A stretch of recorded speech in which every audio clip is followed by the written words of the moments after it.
Kapod wan mane kaunti no ero ma Migori ni gavana ma kaunti ma Migori Migosi Zachary Okoth Obado dagi chuth ni okobi wuoyo duond od bura mare mar PDP ni oriwore kod mano ero mar UDA. Obado wacho ni duond od bura mar UDA riwruogno ero mar Oka kanyakla kod mano ero mar Azimio la Umoja gin duond od buche matindo tindo ma bende eka ne ochuogi e pacho kaendi ma ok onyala riwore godo gie sani eri.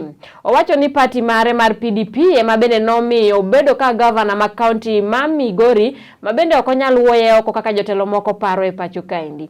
Bende owacho ni odwaro mana ji mamoko matin mondo oriwre kod duond od bura mare mondo party no ero obed maduong' kendo motegno. Lieta mar siasa osemiyo jotelo mamoko ma yande nitiere duond od bura mar Obado mar PDP koro weye kendo riwore kod duond od buche moko moriwo kanyakla UDA kanyakla kod mano ero mar ODM.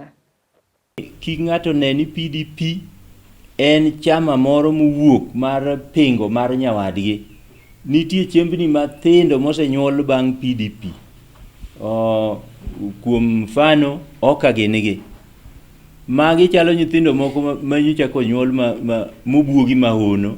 Ok nyal pimgi gi PDP mone chakore chon. Gik matinde kobiroge weuru pimo gi PDP.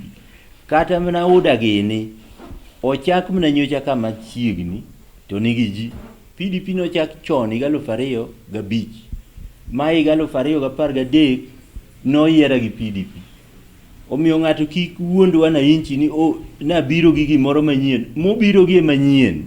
Gin monengo ji ochich kodgi to ok mara machon. Chama mar PDP ni ok en branch mar ng'ato, an party leader. Party leader gombo ni party ni obed maduong' motegno malos sirkal. Koro joma dwa gola opacha no ni kiano dwa duogo koni. Gito dagi duoge mara ni mondo gikonya loso obed maber.